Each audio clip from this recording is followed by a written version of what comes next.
Vous aimez la France? Vous aimez la parcourir, la découvrir, partir à sa rencontre. Vous avez même parfois l'impression de bien la connaître. Nous avons tous une petite plage, une petite crique, une clairière, un hameau ou un chemin qui n'appartient qu'à nous, loin des sentiers battus, et que nous ne voulons partager qu'avec ceux que nous aimons. C'est cette France-là que nous voulons vous faire découvrir à travers 100 lieux qu'il faut absolument voir dans votre vie.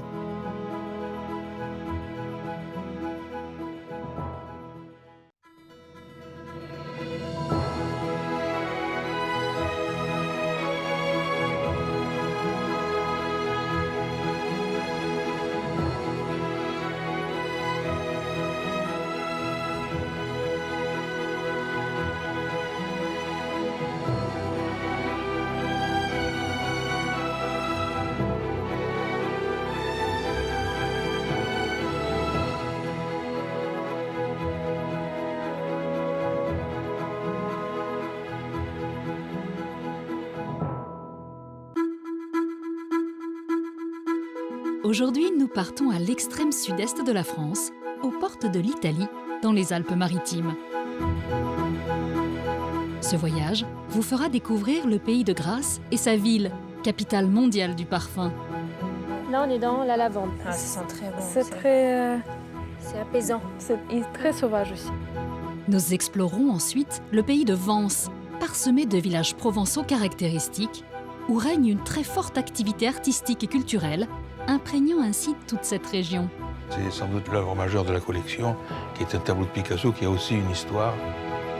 Enfin, nous terminerons par le Mercantour, un endroit au paysage exceptionnel, où l'ensemble des espèces animales et végétales sont protégées, tout comme certains savoir-faire que vous ne verrez nulle part ailleurs.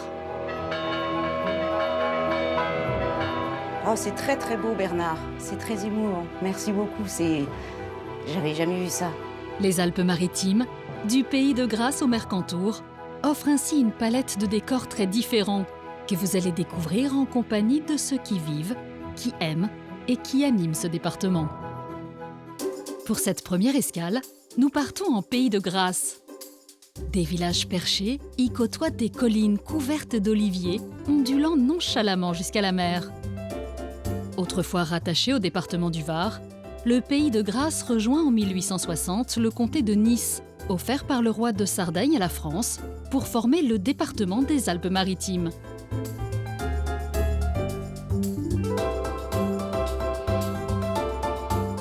Et c'est à Grasse que nous allons débuter cette aventure. Sous-préfecture du département, Grasse et ses ruelles tortueuses offrent aux visiteurs ses maisons à arcades, ses superbes hôtels particuliers, ses belles villas du XVIIIe siècle, ainsi que de nombreuses fontaines. Pour cette première visite, c'est Bérengère Andréau qui nous accompagne. Cette jeune chorégraphe qui revendique haut et fort ses origines grassoises a été formée dans les meilleures écoles de danse du pays.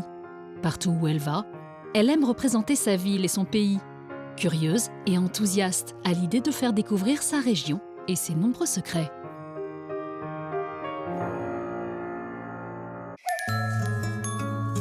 Autrefois, Grasse était une ville de tanneurs, un artisanat dont les matières utilisées étaient particulièrement nauséabondes.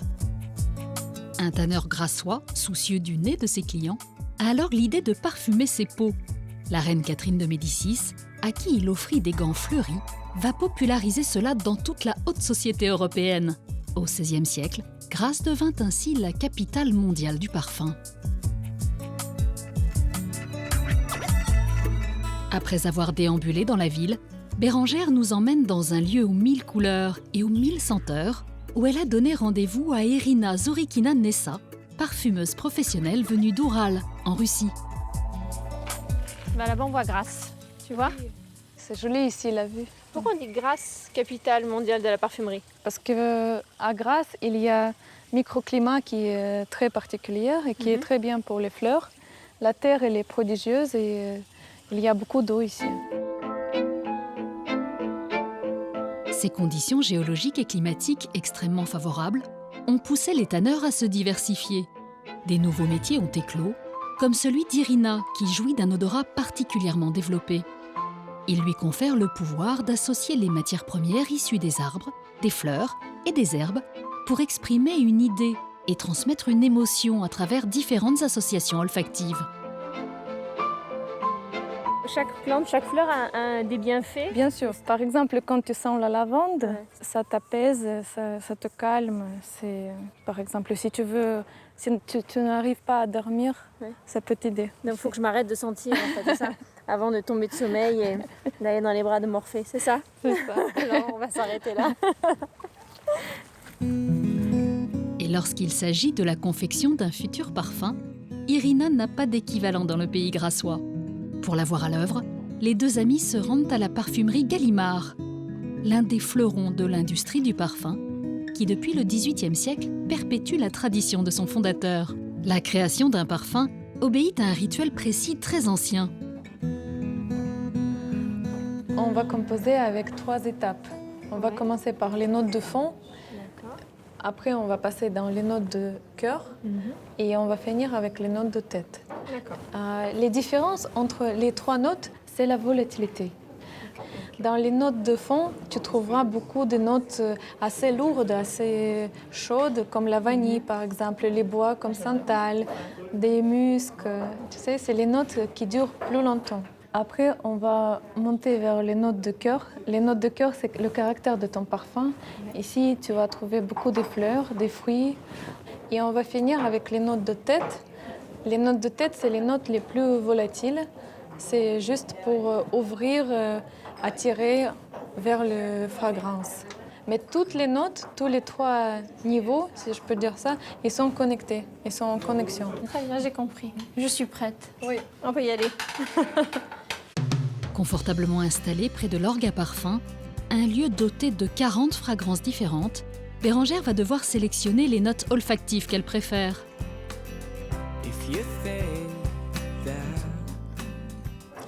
Ça sent la fantaisie. Il te fait penser à quoi? C'est la fantaisie. C'est comme un... Tu sais, comme ces bonbons à l'époque qu'on mettait sur la langue et ça faisait pshhh, comme ça. Ben, c'est ça. C'est l'effet de surprise. J'adore ça. C'est très frais. Oh là là. Ah, et ça, je sais pas, mais ça, moi, ça m'émeut, ça. Je sais pas pourquoi. Ah, j'adore. Je te jure, ça me ferait pleurer. Une fois la palette des parfums sélectionnée, Irina entre en jeu. Ses dosages sont subtils, quelques gouttes suffisent pour révéler un parfum à son destinataire. Et au bout de plusieurs minutes de savant dosage, la magie opère. S'il te plaît, tu mets sur ta peau, ici, où il y a le pot. Et tu sens sur ta peau, parce que sur mouillette, c'est différent. Et le parfum, il a besoin de la chaleur de notre peau et mouvement. Ok, on y va. Dans cette odeur, il y a toutes tes émotions d'aujourd'hui. C'est exactement ça. Ça sent la diversité, c'est comme un feu d'artifice d'émotions, de sensations, de... En tout cas, merci beaucoup Irina de m'avoir accompagnée dans cette création. Vraiment. Si comme Bérangère, vous souhaitez vous aussi qu'un parfumeur professionnel vous confectionne votre propre fragrance, poussez la porte de ces célèbres artisans. Le lendemain matin, Bérangère part à la découverte d'un magnifique et minuscule village escarpé, Gourdon. Situé seulement à quelques kilomètres de Grasse, Gourdon est un village forteresse, construit au Moyen-Âge. Et c'est avec Michel Ribeiro, un passionné d'histoire, que la visite débute au sommet du Belvédère. Bien, tu vois, C'est regarde, magnifique. ce village a été construit parce qu'il y avait des Sarrasins qui étaient à Saint-Jean-Cap-Ferrat qui faisaient des razzias. Donc, ils ont construit un château pour pouvoir se défendre. Et regarde la vue que tu as. Si l'ennemi arrive, on le voit y arriver facilement. Parce qu'il faut savoir une chose, c'est qu'il y avait moins d'arbres que maintenant, parce que tout le terrain était cultivé. Donc, l'ennemi ne pouvait pas se cacher, on le voyait arriver de loin. La déambulation continue à travers les nombreuses ruelles du village. Très étroite et tortueuse, elle permettait d'abriter un maximum de gens au sein de la forteresse et d'être coupée du vent. Par là, on arrive où alors? À l'église. D'accord. On va passer devant l'église. Ah, c'est charmant. Tu vois là, c'est l'église Saint-Vincent. D'accord. Elle date du XIe siècle. Le clocher, par contre, lui, est un peu plus récent. Il est du XIXe siècle. Et tu vois ces jolies ferrailles, là, elles sont bien travaillées. On appelle ça des clés. On perce le bâtiment de part en part, on chauffe la barre de fer qui est dedans, on visse de l'autre côté, et quand le fer se rétracte, ça me permet de maintenir le mur assez droit. D'accord, ça solidifie l'édifice. Voilà. Alors là, Michel, on arrive au château? Oui, là, c'est une tour du château. Alors, tu vois, la tour, elle ne paraît pas haute. Comme le seigneur de Gourdon, les Lombards, pendant la Révolution, avaient des idées modernes. Ils étaient pour la Révolution. Donc, les gens de Gourdon ne lui ont pas détruit le château. Ils ont simplement réduit un petit peu la hauteur des tours. Ce château est un lieu fortifié depuis la haute antiquité.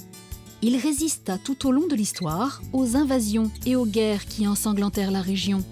Possession des comtes de Provence jusqu'au XIIIe siècle, toutes les grandes familles nobles de la région s'y sont ensuite succédées. Aujourd'hui propriété privée, le château est fermé au public. Avant de se quitter, Michel et Bérengère prennent un sentier qui part de Gourdon et descend dans la vallée du Loup, le chemin du paradis. Et ce chemin, il vaut mieux avoir à le descendre. Mais pourquoi on dit le chemin du paradis? Alors, il y a plusieurs versions.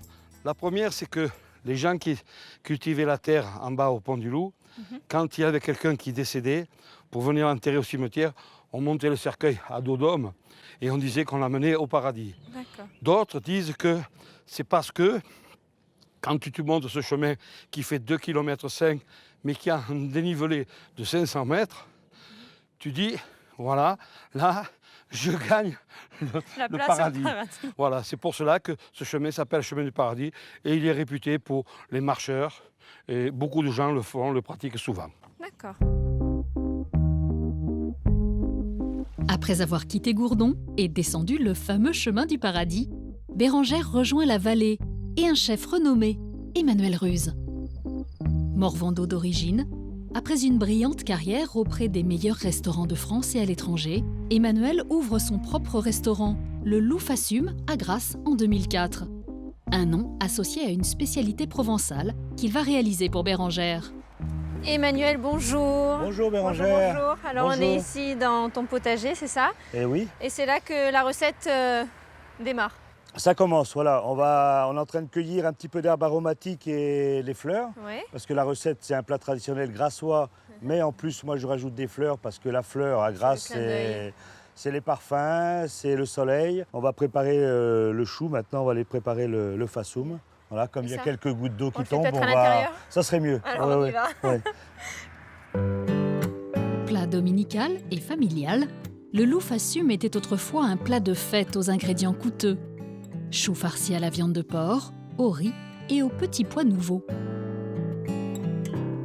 On va déjà séparer les feuilles du chou, les grandes feuilles, les plus belles feuilles, qui vont nous servir pour habiller le fassumier. C'est quoi le Donc, fassumier? Le fassumier, c'est un filet qui sert à reconstituer le chou avec la farce. On va le serrer avec cette partie-là, on va le tendre, et il va redonner cette forme en cuisant. Il va se serrer et donner la forme du chou. La première étape consiste pour Bérengère à réaliser la farce. Voilà, Bérengère, tu vas te relever les manches. C'est déjà fait. On va me mettre au travail maintenant, c'est ça? Et tu vas piocher dedans. C'est Alors, vrai, tu j'y vas vais? bien- Vraiment? Ouais, J'y vais? ouais. Très bien. Tu vas bien... Déjà, la viande, tu la prends Bien en bien. main. Et après, tu rajoutes à fur et à mesure les ingrédients. Voilà. Eh ben, tu m'avais dit qu'un jour je ferais ça. Mais ça vaut une salle de fitness. Hein, Ah, pour mais les je suis bras. d'accord. Non, mais Une fois les feuilles de chou blanchies, Emmanuel s'en sert pour chemiser le plat dans lequel on met la farce. j'écrase? Écrase, aplatis. D'accord. Aplatis et t'en mets partout. D'accord. Ça m'amuse. Hein. On va remettre feuille de chou. D'accord. On fait autant de couches qu'on veut, quoi. La feuille est l'idéal parce qu'elle recouvre presque toute la farce. Voilà. Et on recommence la farce. Donc là, il est terminé. Là, il est terminé. Alors là, on prend la ficelle, le bout de la ficelle. Ouais. Vas-y, je te le Voilà. tiens. Voilà, Ah, super. le chou. Et on va le plonger dans le bouillon. Je l'ai bien réussi. Hein. Magnifique. Ouais. Bravo. Je suis fière de moi.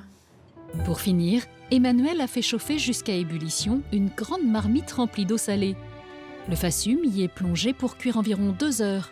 Le temps de cuisson dépend de la grosseur du chou. Reste une étape, la dernière et la meilleure, la dégustation. Ça donne envie. On y va? Voilà, on voit les grains Oui. les petits pois, le riz, on voit tout le détail de ce qu'on a mis, les ingrédients qu'on a mis à l'intérieur. Voilà, comme c'est bon.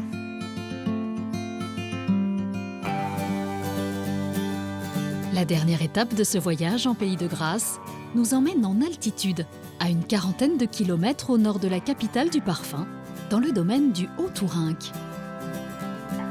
Depuis 2005, les bisons d'Europe et les chevaux sauvages de Przewalski ont été réintroduits dans ce site grandiose de 700 hectares. Autrefois, le cheval de Przewalski régnait sur toute l'Europe et une grande partie de l'Asie. Célébré par les hommes préhistoriques qui laissèrent des centaines de leurs représentations dans les grottes, ce petit cheval sauvage disparaît complètement au XIXe siècle.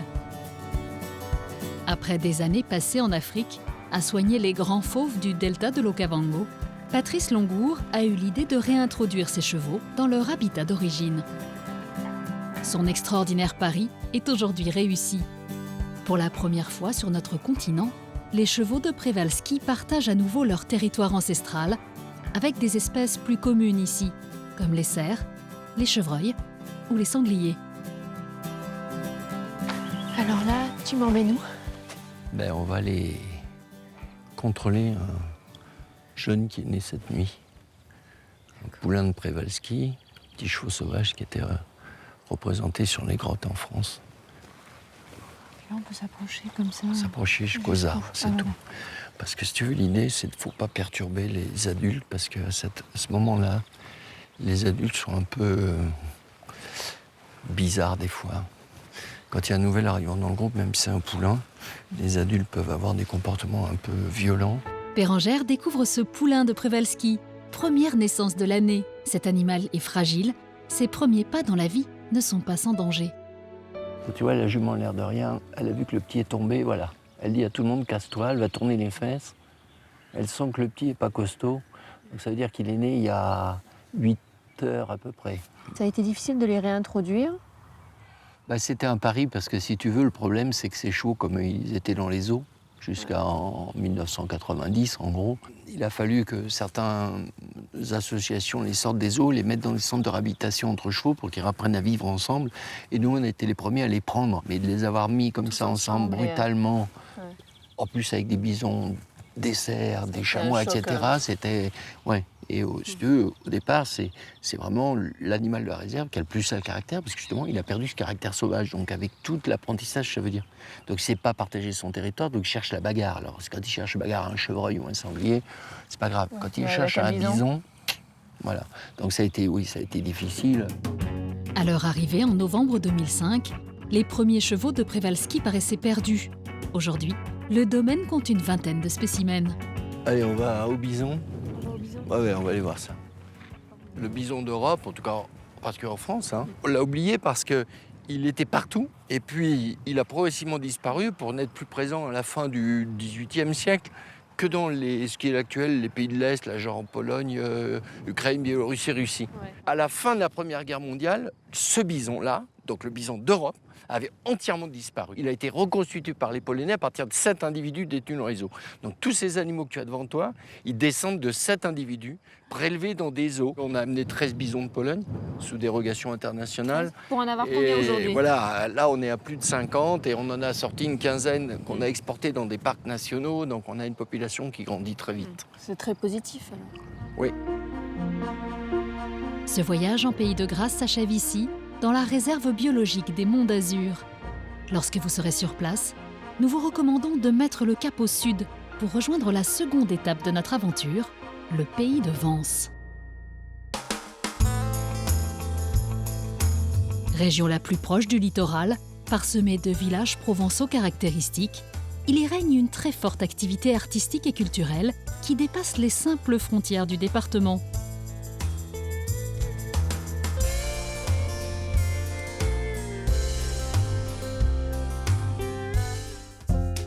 Et c'est Marc Schex, un ancien journaliste de l'agence France Presse et de Nice Matin, qui nous sert de guide. Marc s'est toujours intéressé à l'histoire de sa ville pour transmettre l'amour de ses racines et l'intérêt de son riche patrimoine aux jeunes générations.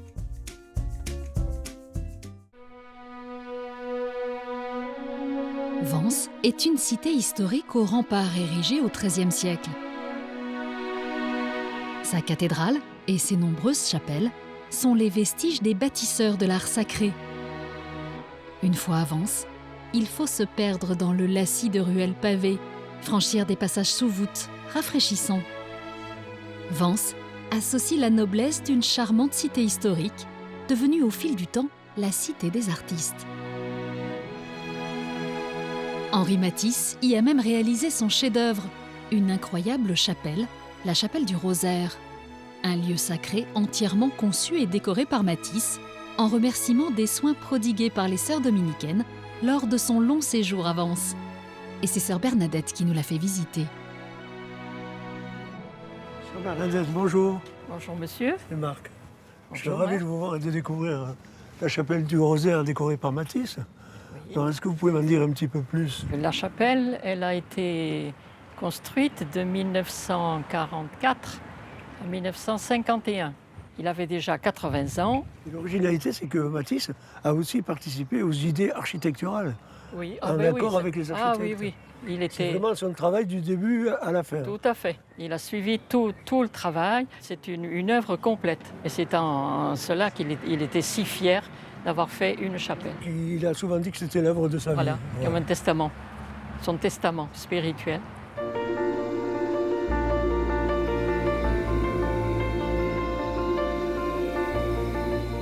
Matisse aimait beaucoup la lumière. Il a fait une chapelle très éclairée. Et les couleurs des vitraux, il a choisi 3 couleurs, le bleu, le jaune et le vert. Donc le bleu, c'est la Méditerranée, le vert, la nature. Et pour trouver ce jaune, il a mis très longtemps, il n'était jamais satisfait. Enfin, il a trouvé le jaune citron. Et le vitrail qui est en face de nous, là, qui est l'arbre de vie, il s'est inspiré du figuier de Barbarie, qui est une plante méditerranéenne. Marc, comme chaque visiteur qui pénètre dans ce lieu, est particulièrement séduit par les jeux de lumière de la chapelle. Une lumière qui évolue toute la journée en fonction de l'inclinaison du soleil. Le noir et blanc des œuvres murales sont un hommage aux 2 couleurs portées par les sœurs dominicaines, un ordre catholique fondé au Moyen-Âge par saint Dominique. Il a tenu à réaliser l'ensemble d'un seul trait. D'un seul trait, il fallait qu'il le sache par cœur. Il est dessiné avec une canne à pêche, disons, et au bout, il avait fixé un pinceau. Alors ici, vous avez le tableau de la Vierge, les 2 têtes qui se tiennent, c'est le même trait. Ça, c'est quelque chose qui montre chez Matisse la tendresse entre la mère et l'enfant. 3e tableau, le chemin de croix. On n'est pas habitué dans les cathédrales, dans les églises, à voir un chemin de croix comme ça. Il a fait un tableau, et un tableau qui est un drame, c'est le drame de l'humanité. Et tout est centré sur la croix qui est au milieu. Il a mis des numéros pour retrouver les stations. Et pour faire ce chemin de croix, il a fait énormément de dessins pour arriver uniquement à des traits, que des traits, c'est-à-dire l'essentiel. Depuis l'été 2016, la chapelle se visite toute l'année, 5 jours sur 7. Alors si vous aussi, vous êtes passionné par l'œuvre de Matisse, n'hésitez pas à franchir les portes de la chapelle du Rosaire. La prochaine étape de ce voyage nous emmène à Biote, un petit village célèbre pour ses artistes souffleurs de verre. Et c'est d'ailleurs dans l'atelier de l'un d'entre eux que Marc nous emmène. Né à Antibes il y a 36 ans, Antoine Pierini s'est initié à cette discipline dès son plus jeune âge, accompagné pour cela par son père, lui-même souffleur. Pour la première fois de sa vie, Marc va être initié aux techniques contemporaines du soufflage de verre. Oh, bonjour. Bonjour, ça va? Ouais. Ça va, Marc? Donc là, on va attaquer un petit bambou. C'est un élément d'une installation monumentale.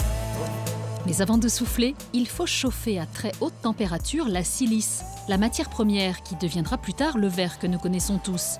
Mais attention de ne pas se brûler. Alors, à ce stade-là, on est à quelle température?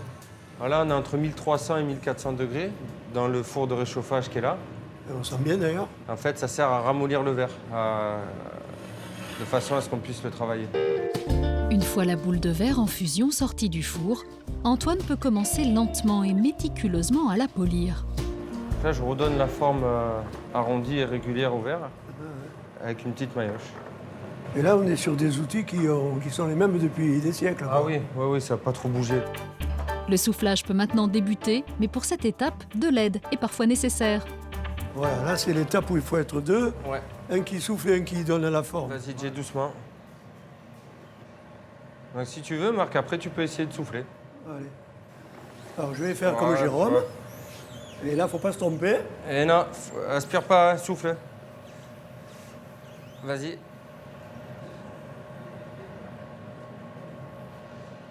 C'est bon. Bah, Jay, tu peux y aller, hein. C'est bon, il y a Marc hein, maintenant.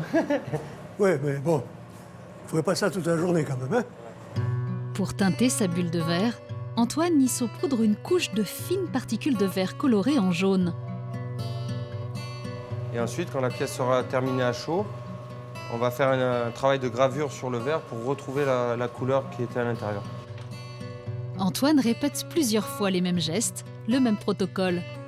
Le verre bullé de biote demande du temps, beaucoup de temps, et un savoir-faire unique au monde. Et pour donner la forme finale, Antoine se sert d'un chalumeau. Là, la pièce est terminée, on va la mettre dans un four de recuisson. On va la laisser 2 jours, on va descendre tout doucement la température. Ça évite qu'il y ait des chocs thermiques et que le verre se casse. Donc voilà, Marc, ce que ça donne une fois fini. Ah ouais, donc après 2 jours de recuisson, la pièce sur laquelle tu as travaillé va ressembler à un de ces éléments-là. Voilà, un élément comme celui-là. Et là, on est sur... tout ce travail-là, ça représente à peu près 1 mois de travail. Mais avant de se quitter, Antoine a réservé une surprise à Marc. Son meilleur ami, le chef cuisinier étoilé Michael Fulci, a rejoint son atelier pour réaliser une véritable animation visuelle, le glass cooking, de la cuisson sur verre. Pendant qu'Antoine souffle une cloche de verre, Michael prépare en même temps sa recette qu'il va cuire en dessous. C'est la cuisson à l'étouffée en quelque sorte. C'est un peu une cuisson à l'étouffée, mais... beaucoup plus rapide. Ah ouais, vraiment. Instantané quasiment. Sous la cloche à peine finie d'être soufflée, 1200 degrés Celsius. Cuise le bœuf en seulement quelques secondes. Au bœuf prêt à être dégusté, Michael y associe des huîtres chaudes. Elles aussi vont être cuisinées grâce à cette mini coulée de lave de verre.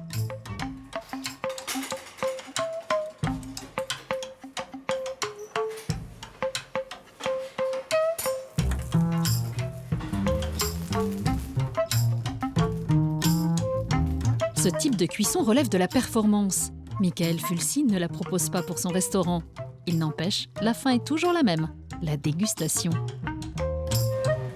Ah, délicieux. Le régal.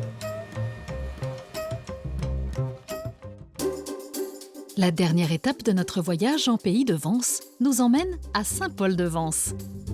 Perché sur une colline dominant la campagne et la mer, Saint-Paul-de-Vence est un village qui se visite en toute saison.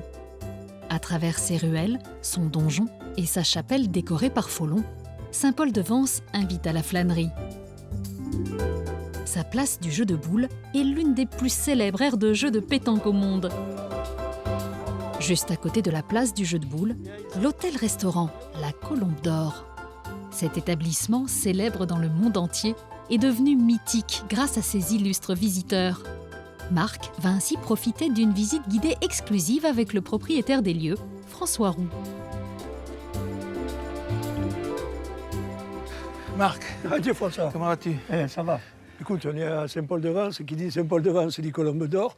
C'est une maison qui a été créée par mes grands-parents juste après la guerre de 14, qui l'ont agrandie petit à petit. Puis quand mon grand-père a disparu en 50, c'est mon père qui a pris la suite avec ma maman.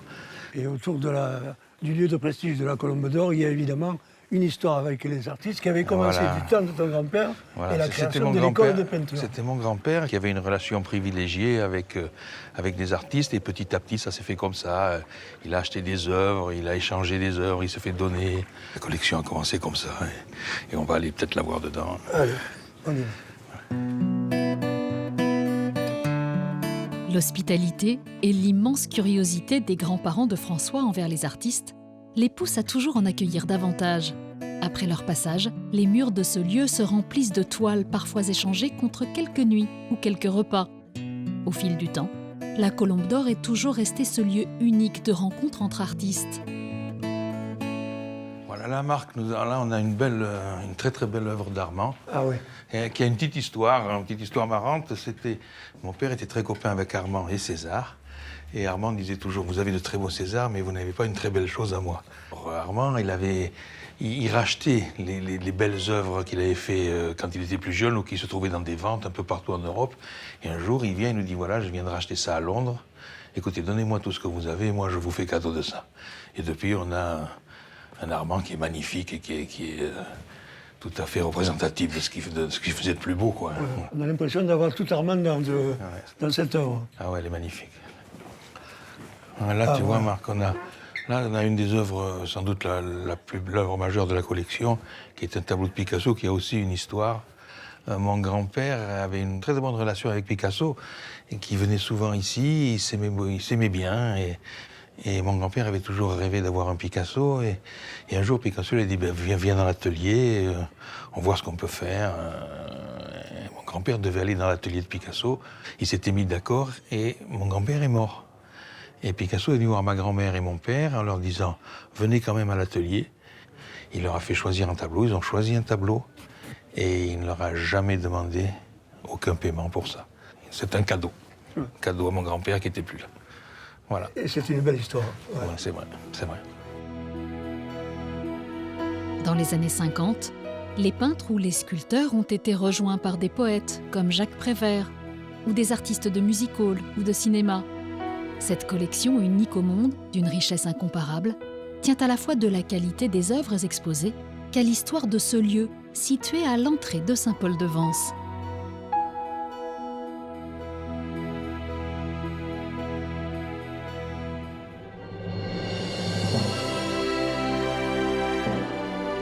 La troisième et dernière étape de ce voyage nous emmène dans le Mercantour. Cette région propose à ses visiteurs des paysages exceptionnels. Ici, le parc national, particulièrement connu pour être l'un des plus sauvages de France, côtoie des villages construits à flanc de falaise, au panorama époustouflant, comme ici, à Saorge.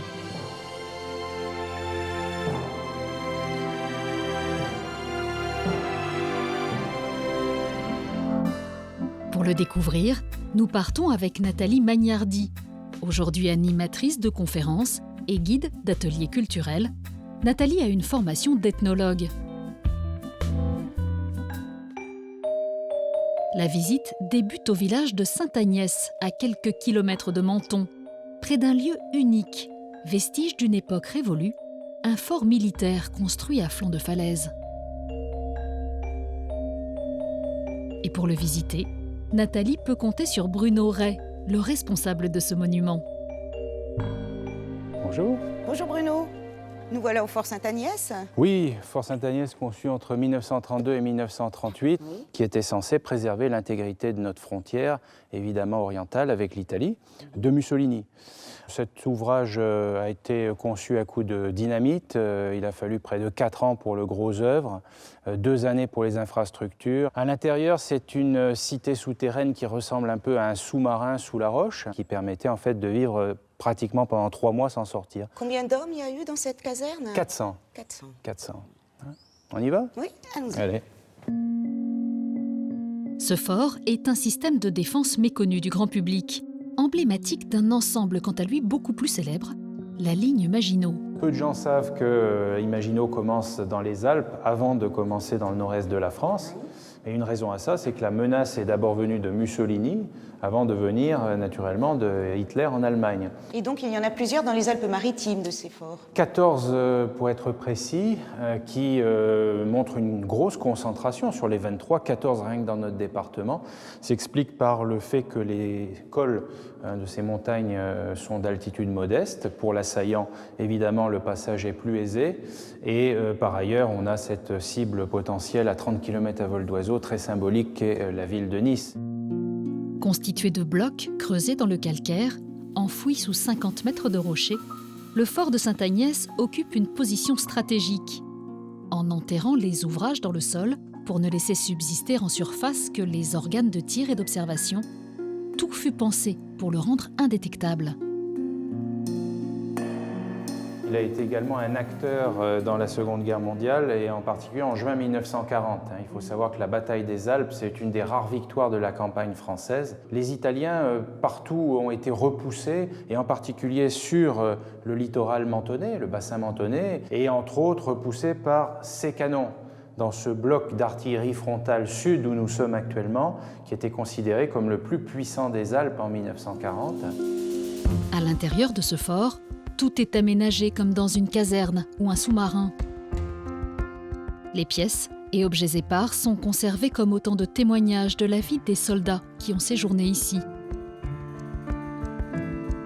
Ah, c'est ici. C'est ici, regarde, au fond, qu'est-ce que tu aperçois? Le Cap Martin, et dans l'Anse, on aperçoit également le fort du Cap Martin, qui était donc ce fameux ouvrage qui a été assailli par les Italiens, et le fort de Sainte-Agnès, par les canons que je t'ai montrés tout à l'heure, ont permis évidemment de repousser les attaques des chemises noires dans cette anse que tu aperçois.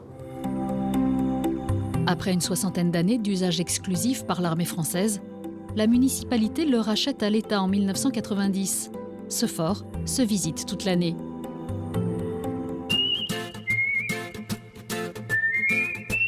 Nathalie poursuit sa route dans le Mercantour en remontant la vallée de la Roya. Et c'est dans la plantation d'oliviers d'Éric Reftec qu'elle nous a donné rendez-vous. Ancien producteur de cinéma, Éric a tout quitté il y a 10 ans pour venir s'installer dans la vallée de la Roya. Son domaine est un magnifique condensé des cultures et essences provençales.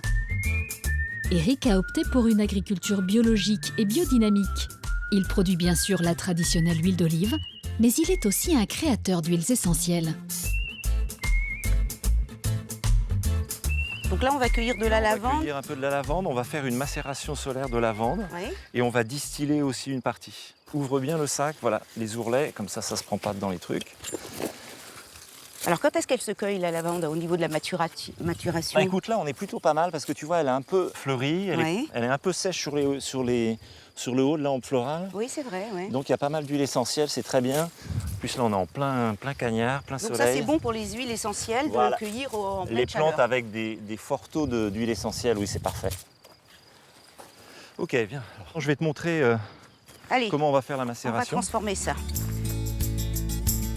Éric considère son exploitation agricole comme un organisme vivant diversifié, le plus autonome possible. Et pour assurer le meilleur développement de ses oliviers et de ses plantes, il prend en compte l'influence magnétique de la Terre, de la Lune et du Soleil.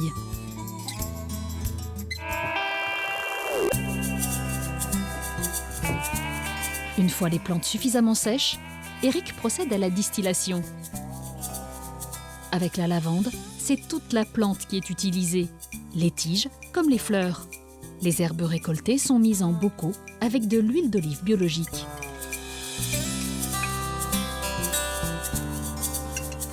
L'huile d'olive a des propriétés antioxydantes qui lui permettent d'être conservée pendant plusieurs années.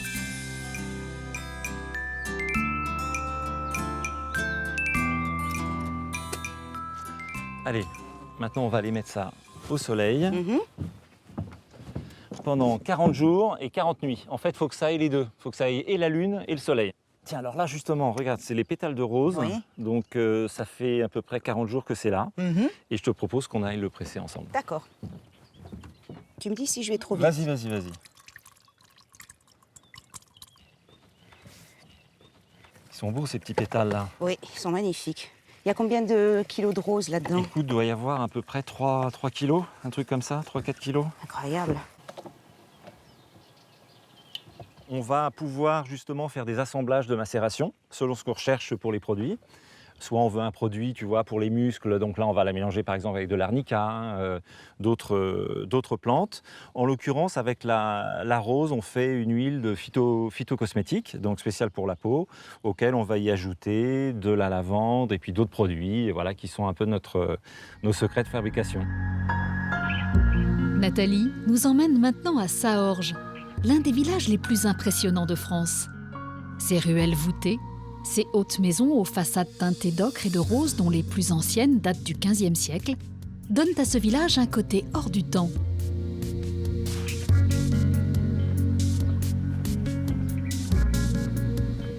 C'est avec Bernard Duval, un enfant du pays, que Nathalie commence la visite.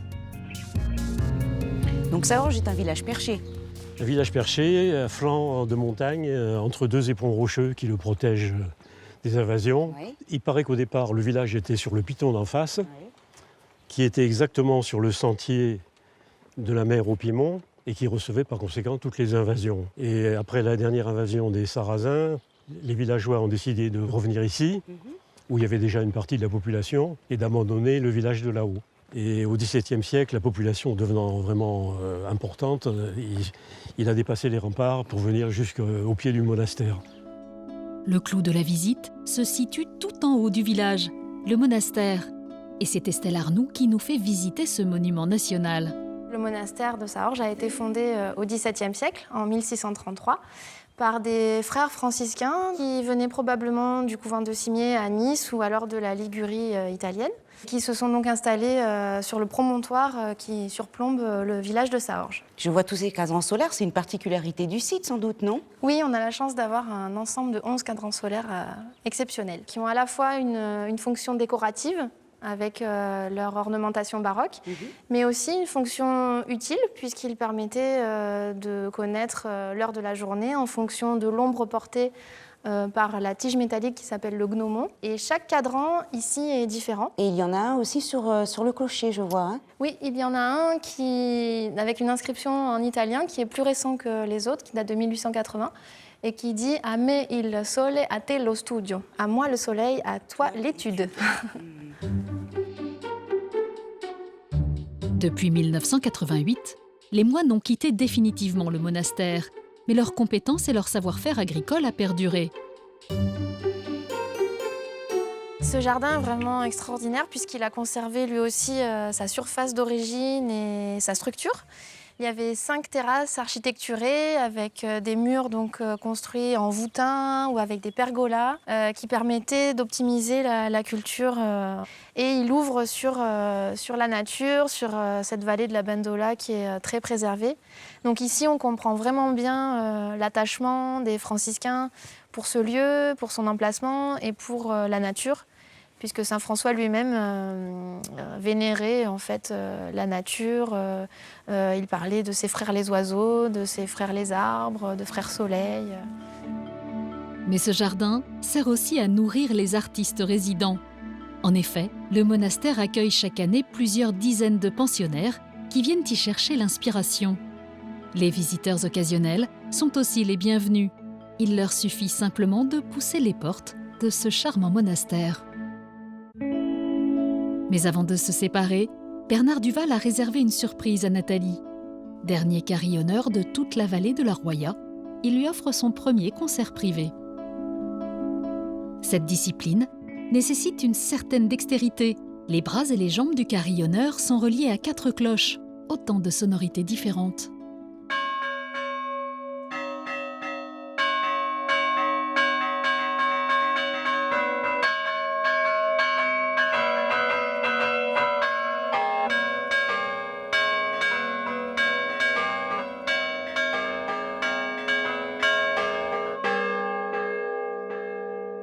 Oh, c'est très très beau, Bernard. C'est très émouvant. Merci beaucoup. J'avais jamais vu ça.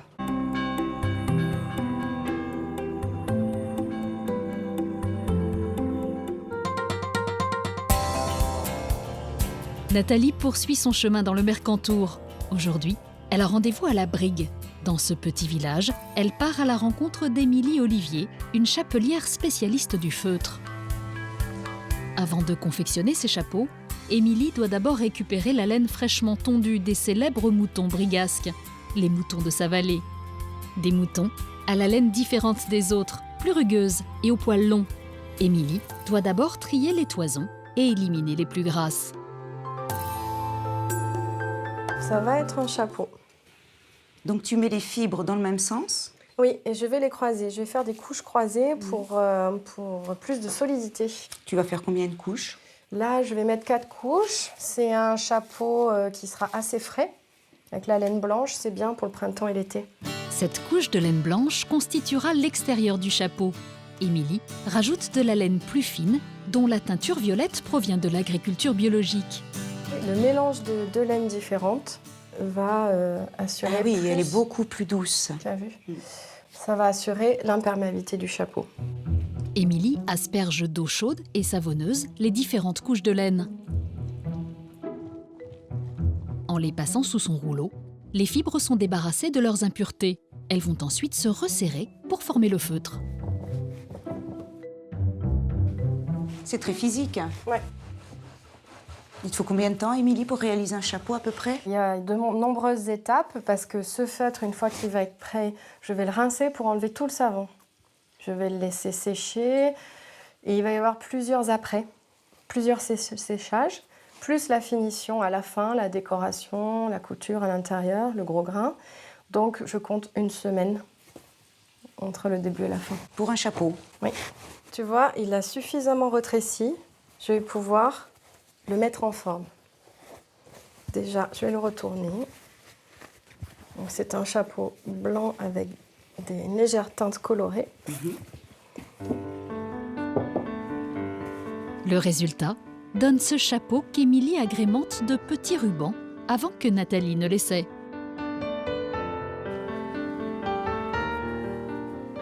Vas-y, enfonce-le un petit peu. Qu'en penses-tu? Il est magnifique. C'est un très beau savoir-faire. Bravo, Émilie. Très, très joli.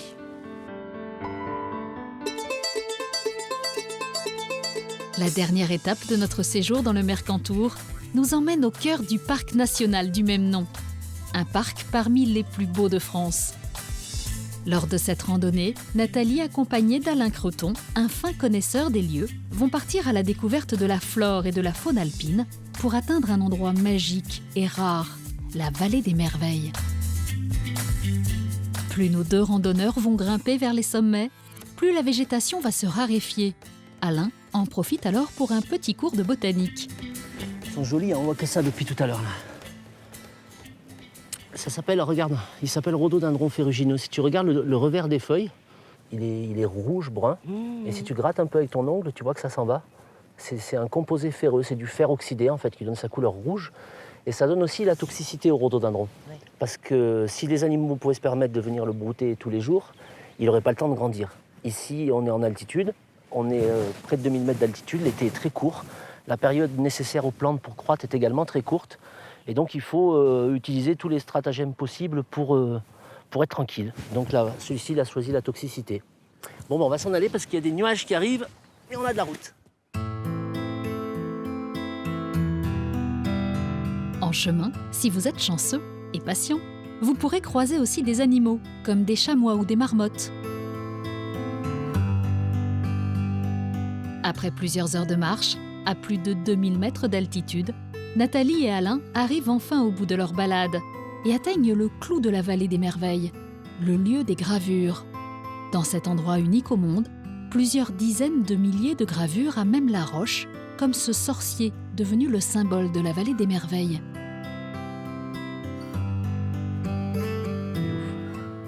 Et voilà le sorcier. Ce nom sorcier, il vient d'une traduction de l'italien de Il Mago, le sage. C'est plutôt une appellation contemporaine, on va dire. C'est simplement ce que tu vois, on voit ses dents, ce regard un peu fixe, il brandit 2 poignards, il fait un peu peur comme ça. C'est là une représentation d'un visage humain, probablement.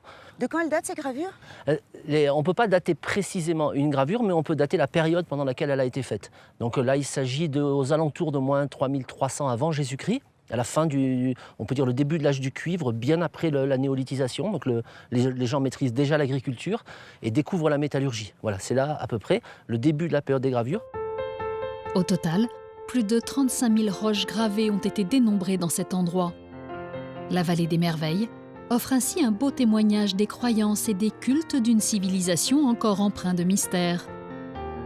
On va aller en voir d'autres, tu verras, il y en a plein qui illustrent ça plus loin, on va aller les regarder.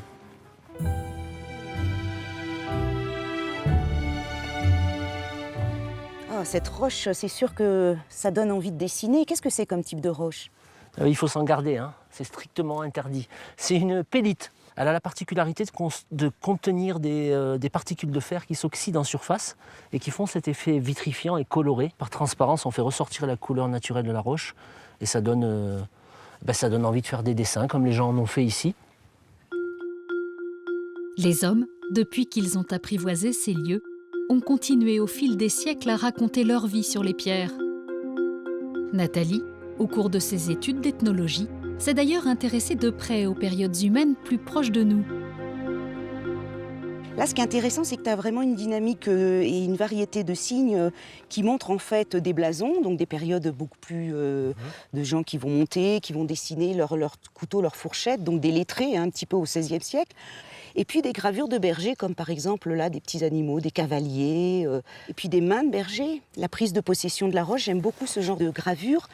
C'est passionnant de voir qu'en fait, ces premières gravures ont attiré quand même l'envie de continuer de graver. Merci.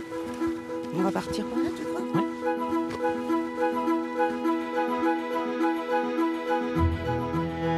Pour vous, qui comme Nathalie souhaiteriez découvrir la sublime vallée des merveilles, il vous faudra vous offrir les services d'un guide comme Alain. Pour la préservation des lieux, il est en effet interdit aux seuls randonneurs de se rendre sur place. Ce voyage dans les Alpes-Maritimes, du pays de Grasse en passant par le pays de Vence, s'achève ici, dans le Mercantour. Alors n'hésitez pas à venir découvrir ce département qui oscille entre mer et montagne et qu'il faut absolument voir dans votre vie.